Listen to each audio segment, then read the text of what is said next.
नमस्कार, स्वागत आप सभी का पब्लिक सेवा न्यूज 24 पर। मैं हूं आपके साथ मानसी त्यागी। रुक करते हैं इस वक्त की बड़ी खबर पर। सीता सोरेन बीजेपी हुए शामिल। शिबू सोरेन की है बड़ी बहू, दिल्ली में थामा पार्टी का दामन।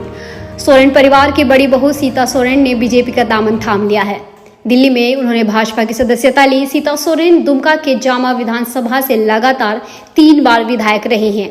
शिबू सोरेन की पुत्र वधू सीता सोरेन और जामा के पूर्व विधायक स्व दुर्गा सोरेन की पत्नी ने बीजेपी ज्वाइन करने से पहले झामुमो से इस्तीफा दिया था।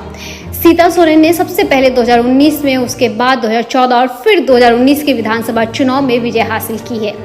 सीता सोरेन के विजय भी ज्वाइन करने के बाद विनोद तावड़े ने कहा कि झारखंड की एक और नेता बहन सीता सोरेन अब बीजेपी में शामिल हो गई है। उन्होंने कहा कि सीता के बीजेपी में शामिल होने से निश्चित तौर पर पार्टी की ताकत बढ़ेगी और लोकसभा चुनाव 2024 में इसका असर भी दिखेगा।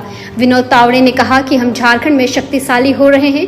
वे आदिवासी के उत्थान के लिए अपनी पूरी शक्ति लगाएंगे।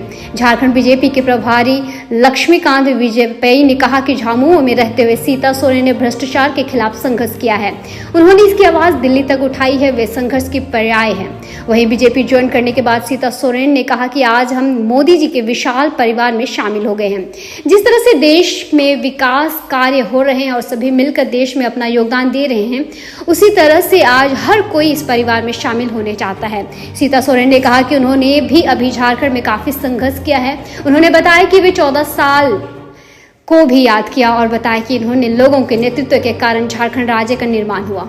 उन्होंने अपने पति के सपने को पूरा करने के लिए वे राजनीति में आई थी और झामुमो शामिल हुई थी, लेकिन झारखंड को जिस मुकाम पर पहुंचाना चाहिए था अभी तक वो वहां तक नहीं पहुंच पाया है। झारखंड आज भी विकास से कोसों दूर है। यही वजह है कि बीजेपी में शामिल हुई और झारखंड को विकास की राह पर आगे ले जाना चाहती है।